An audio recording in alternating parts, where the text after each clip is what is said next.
Let's bring in our guest, Fox News contributor Sarah Carter and Red State editor-at-large Kira Davis. Sarah, what do you think?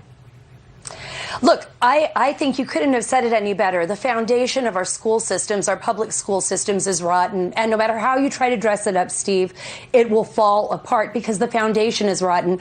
I saw that when I first started reporting, when I covered actually the Pomona Valley School District in California, and it was just desperately in need of help. We saw students there that weren't getting the education that they needed, students that were involved in gangs, students that got all the way up to their junior year in high school at the time that I covered it and couldn't even read or write in English or in Spanish. I mean, it was devastating. So I think what we really need to do is empower the parents. We need to give the parents back the power to choose what's right for their schools. And we need to believe in the students. We really need to believe in them again and make them accountable. And they just can't be in these school systems. And Kira, you know, that's why I put it as strongly as I did, because we need to do this for all parents.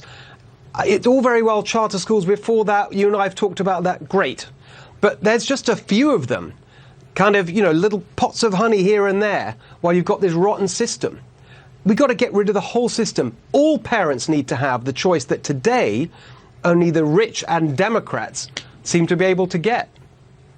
Yeah, you know what, Steve? I think we can start on that road by ending teachers' unions. I really think that I agree with your monologue at the top. Teachers' unions have been the virus that has infected public education in this country. And as we've seen over the last year, we can't trust them. They tell us they have our kids' best interests in mind, but of course they don't, because it's in the name, right? Teachers union. And I don't understand why people want us to fund only public schooling, as if that is the only good kind of schooling, the only kind of schooling that can yield results, which, as you laid out, it doesn't really these days. But at the same time, we've been going through 18 plus months of people rioting and burning and looting because, quote, systemic racism and the government is corrupt. So which is it? Are we giving our kids to a corrupt government that is mired in systemic racism? Or are we going to save our kids from that government and let parents have more control over what kind of schooling they want? Of course, the answer is to let us have more control. But the unions don't want that. The unions want control. They don't care about education. They don't care about our kids. They don't care about results. And they sure as heck don't care about black students and how my kids are doing in this, you know, systemically racist government. We need to end teachers' unions. That's going to help a lot.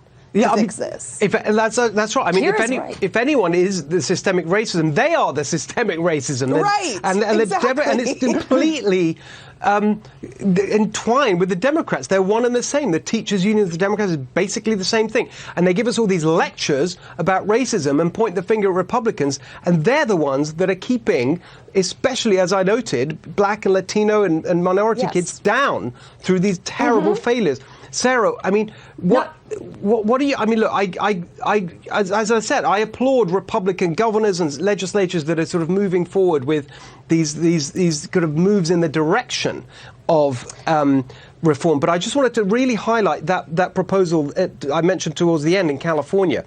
That's a proposal to take the entire budget that comes from the state and divide it up. So it's not just a few extra charter schools here and there.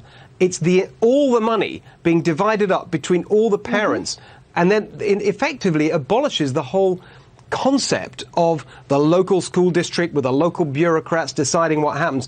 Parents are they don't have any money left. It's all with the parents. That's right. I think that would be brilliant, and I hope it does happen. Unfortunately, I don't believe it will happen, but I think it's a step in the right direction and something that every parent should fight for. We saw that here in Fairfax County, Virginia, all the way to California. People are fighting mad. Parents are fighting mad, much like Kira, about what they've discovered being taught in their schools. A lot of parents didn't even realize it, Steve, until COVID, when they were sitting with their children in front of the computers and saying, well, wait a minute, what's going on here? What are you actually teaching my child? I know families in California that have literally sold their homes this past month to move out of state to Florida and to Texas and to other parts of the country because they do not want their children being taught in the public school, California school system. So there is something fundamentally wrong here. This wokeism that you talked about, CRT, critical race theory in our schools, which is doing more to divide us as a nation than unite us. And I really think that as a parent myself, this is something that I don't want my children learning. I want to be given the choice. And since I am a taxpayer and you are a taxpayer, we should be given that choice. Refund the money back to the parents. Let us make the choice for our children. Let us make the right choice for our children so that they can be successful in the future, successful like kids all over the world, and not be held bound by the teachers union in this country. And Kira, just as both of you have noted, I mean, if there's one, I mean, I don't even want to use the word positive, but you know, one silver lining to the cloud of the pandemic and everything is that it's really shown parents exactly how destructive the teacher unions are, and therefore it's given this movement for school choice some real momentum. Yeah, absolutely. I mean, I think that it's interesting that the teachers' unions are fighting so hard to not go back to work. I really think it would behoove them to remember that the whole reason we're having this discussion is because they kept our kids out of school. And now we've been able, you know, the veil's been pulled back.